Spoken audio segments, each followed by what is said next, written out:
últimamente hemos visto cambios muy importantes. Por ejemplo, ya no se habla solo de leer y placer, y se habla de leer para conversar, leer para la cohesión social, leer y escribir, de leer para dar la palabra y formar ciudadanos comprometidos, leer para ser, leer para descubrir, leer para leer significados, transformar la información, para transformar participantes de una experiencia en gestores de esta misma experiencia, etcétera. Y si tradicionalmente los planes de lectura han promovido actividades, antiguamente, caracterizadas por ser generalistas, es decir, hablaban de la importancia de la lectura, con la que ha aumentado el valor social de esta, pero no el número de lectores, decimos que todo esto ha estado cambiando y mucho en los últimos años y han habido muy buenos avances. Por ejemplo, se diseñan políticas públicas para grupos concretos, con objetivos concretos, una programación, resultados formulados, pensados, tanto para la comunidad en la que se trabaja, para los políticos, a los que hay que convencer que tienen que continuar apoyando, y a los medios de comunicación, que en definitiva son los que publicitan los resultados para que los políticos continúen dando apoyo a estos planes, y para los investigadores. Diseñan programas que cuentan con un marco conceptual que lleva consenso sobre el concepto de lectura, qué entendemos por lectura en el plan que vamos a llevar a cabo, y consenso sobre el proyecto que se quiere llevar a cabo. Nos encontramos ya con programas de lectura y planes de lectura con un marco situacional. Hay un diagnóstico de la situación de lectura previa que informa de los antecedentes sociales, económicos, culturales, porque siempre hay alguna cosa antes de llegar nosotros allí y tenemos que contar con lo que había antes. Un marco operativo para determinar qué entidades participan, qué estructura organizativa ponemos en marcha, qué articulación, qué destinatarios, qué objetivos concretos, qué líneas de acción, qué seguimiento vamos a hacer y qué evaluación, qué gestión de recursos, qué comunicación de resultados a diferentes destinatarios y cómo vamos a continuar eso. Se evalúan ya resultados conseguidos, pero se evalúa para diferentes personas. De hecho, en el análisis de las prácticas que hemos realizado en el proyecto de investigación en el que trabajamos, lo que hemos visto es que la diferencia entre las buenas prácticas y aquellas que no acababan de funcionar bien no estaba en la novedad, en esto es nuevo, no lo hace nadie. No estaba en la cantidad de gente que participaba, estaba en otro sitio. Estaba en la manera de programarla, de gestionarla, de acompañarla, de evaluarla. Empezamos por la primera pregunta. La primera pregunta es, desde vuestro ámbito de trabajo, ¿los fines propuestos en los planes de lectura han sido adecuados? ¿Los objetivos que se han planteado han sido realistas, teniendo en cuenta las posibilidades de los profesores y de los centros? E inicia Pepe desde el ámbito de la Administración. En la Administración educativa, el impulso del plan lector está vinculado a la necesidad de mejora de los rendimientos escolares. Hay una vinculación bastante directa. La adecuación de los fines de estos planes a las realidades escolares, esto es muy complejo. Esto es muy complejo y posiblemente las expectativas y exigencias hayan sido excesivas respecto del potencial y capacidad de la escuela. Este hecho de democratizar el acceso a la cultura escrita y dedicar un tiempo, ojo, un tiempo centrado a la lectura, esto se significa mucho en los currículos, hay un tiempo de la lectura. Es decir, el tiempo de la lectura es desarrollar algo teóricamente obvio en la escuela, ¿no? Pero esta obviedad ha tenido sus dificultades por las ideas de lo que es leer hoy, lo que es y significa realmente el desarrollo de un plan lector en las escuelas e institutos y la trascendencia de la puesta en marcha de un plan de esta naturaleza en la organización escolar, ¿no? Se han tratado de planes muy estructurados en su formulación, en sus planteamientos, que han generado, lo decía Gemma, generaron mucha dinámica, es cierto, muchas actividades en los centros, han revelado necesidades de cambio y enfoques metodológicos, han revelado esta necesidad, hablábamos antes de eso y ayer, Emilio, han generado, ojo, mayor consumo y acceso a los libros y a la lectura, el crecimiento de las oportunidades lectoras, han activado recursos relegados a un segundo plano en la actividad docente, como son las bibliotecas escolares, que hablaremos después. Pero los planes de lectura tienen en la actualidad un gran reto, bajo mi punto de vista, tienen que plantear nuevas medidas en función de evaluaciones que arrojen luz. Hay muchos desajustes, voy a enumerar unos cuantos. Ha habido desajustes entre el requerimiento administrativo a los centros y las posibilidades, como decía, de las organizaciones y de la cultura profesional del profesorado, ¿no? 1. La naturaleza de los planes de lectura reclama al centro educativo un trabajo colegiado y cooperativo y procesos de debates sobre lo que supone la lectura y su implementación a través de planes globales. Y esto conllevaba un importante grado de implicación en el centro. 2. Desde la Administración se ha considerado que con apoyos coyunturales, me refiero formación, alguna asignación económica, un repertorio de materiales y un cupo de horas para los coordinadores, los planes se podrían implementar y generar transformaciones relevantes. 3. La Administración ha depositado altas expectativas en la formación. Ha habido planes que se han limitado casi prácticamente a la formación y una asignación económica, ¿no? Pero los centros, ante la complejidad del requerimiento, reclamaban más acciones de acompañamiento sostenidas en el tiempo. 5. Las expectativas del profesorado también han sido altas en el sentido de considerar que la Administración le clarificaría qué hacer y cómo, pero también aportaría a los centros los recursos humanos y materiales complementarios para desarrollar ese plan. Es decir, los centros han esperado mucho más. Y 6, los periodos de implementación han sido muy cortos. 2 años, muy poco, poquísimo. 3 años, muy poco, poquísimo. 4 años, muy poco, poquísimo. 5 años, muy poco, poquísimo. Desde formación del profesorado, Julián. Yo creo que la pregunta, desde el punto de vista de la formación, se puede abordar desde 2 niveles.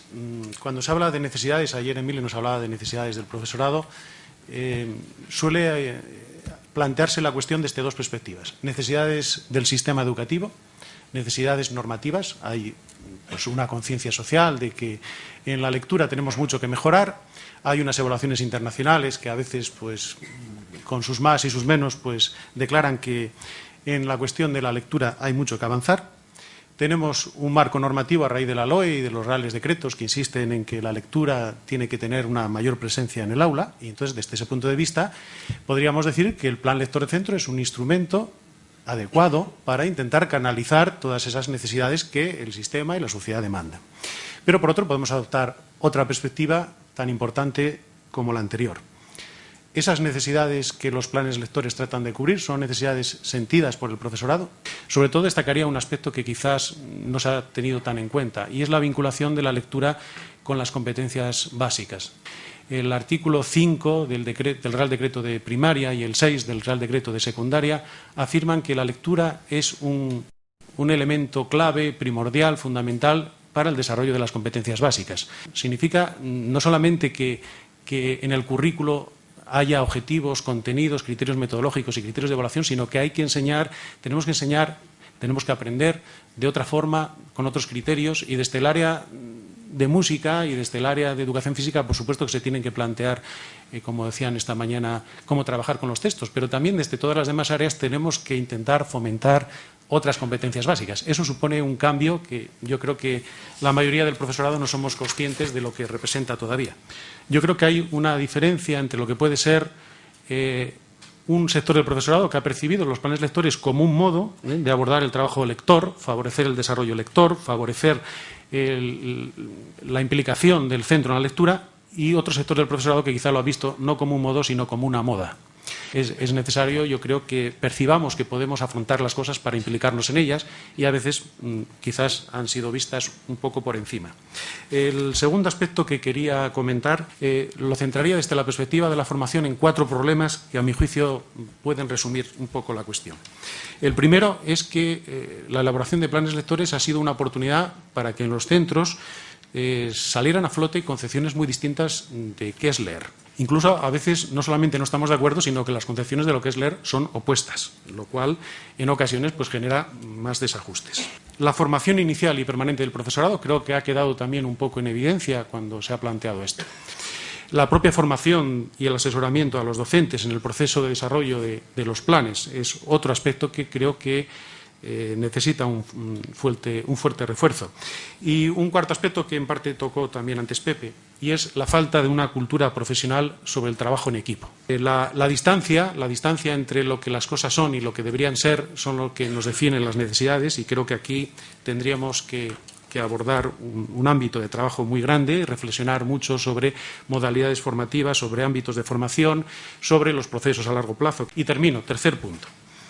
Yo creo que los planes lectores han surgido en un momento malo. Resulta que tenemos una LOE, que es una ley orgánica, que aparece tras haber derogado una anterior, que ni siquiera casi llegó a nacer. Aparecen las competencias básicas, con toda la dinámica que eso supone. Hoy se habla de competencias, muchos profesores y profesoras preguntan, bueno, ¿esto qué es? ¿Es una novedad más? Hablamos de competencias en la universidad, en la escuela primaria, en la escuela infantil. El incremento de los contenidos. Cada vez que hay una reforma educativa hay más contenidos, hay más que enseñar.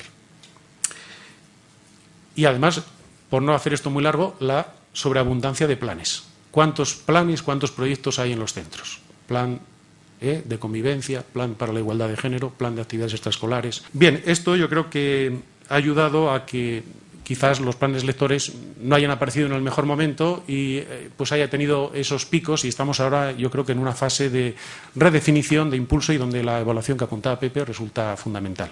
Desde el ámbito de la promoción de la lectura, Elisa Yuste. Entendemos la promoción de la lectura, como creo que la entienden todos ustedes, como el desarrollo por parte de mediadores formados, importante, de un conjunto amplio de acciones en torno a la lectura en distintos soportes, también importante, y que se ha de materializar, luego lo comentaremos. Que ha de ser concebida en función del público objetivo, al margen de otra serie de circunstancias, como pueden ser los espacios, los recursos, etcétera, etcétera, y para cuyo desarrollo es imprescindible utilizar materiales adecuados a los intereses de los lectores, adecuados a sus gustos. Y que, por supuesto, para que se desarrolle en todas sus facetas, pues es necesario que cuente con el apoyo y con la colaboración del resto de ejes fundamentales en la promoción de hábitos de la lectura, como son la familia y la escuela. Creo que estamos todos de acuerdo en que en el momento en el que se adopta esa perspectiva, se amplía el objetivo de leer, a leer para aprender, pues el planteamiento de la lectura cambia, y cambia de una forma sustancial. Hay algo que en lo que no se ha incidido y que me gustaría comentar, y es la exposición de niños y jóvenes a modelos expertos. Pues una persona lo haga delante de él y poco a poco lo vaya invitando a hacerse partícipe de esa experiencia, ¿no? Es muy importante tener en cuenta a la familia, y no sobre el papel, sino en las actividades. Ese componente afectivo que tiene la relación que se establece entre la lectura y el niño dentro del ámbito familiar es clave y es imprescindible para que luego, dentro de ese ámbito educativo y bibliotecario, pues se puedan producir pues todos estos, o se pueda llegar a alcanzar todas estas aspiraciones de que los niños pues aprendan a leer para aprender, aprendan a disfrutar leyendo, etcétera, etcétera. Aspirar a la uniformidad es un esfuerzo que en la mayoría de los casos es bastante infructuoso. Cada lector debe trazar su propio camino, debe hacer sus descubrimientos personalmente, a su manera, y la formación de un lector es un suceso siempre individual. Y bueno, pues como tres ideas que podrían cerrar un poco mi respuesta a esta pregunta: partir de las necesidades de los destinatarios, de sus gustos e intereses, lo mencionaba al principio, para suscitar su interés y también pues para que le encuentre ese sentido, ¿no?, del que se hablaba también esta mañana.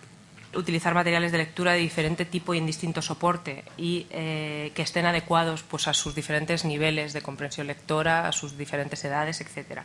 Los recursos, las estrategias y las actividades de promoción de la lectura solo son fructíferos si forman parte de un proyecto amplio, continuado y coherente, en el que se definan fundamentalmente el destinatario, los objetivos generales y más específicos, la metodología, la dinámica y las herramientas de evaluación. El que todos los agentes implicados trabajen de forma conjunta y coordinada para que la experiencia lectora resulte motivadora, resulte respetuosa con los intereses, los niveles madurativos y la evolución personal de cada lector.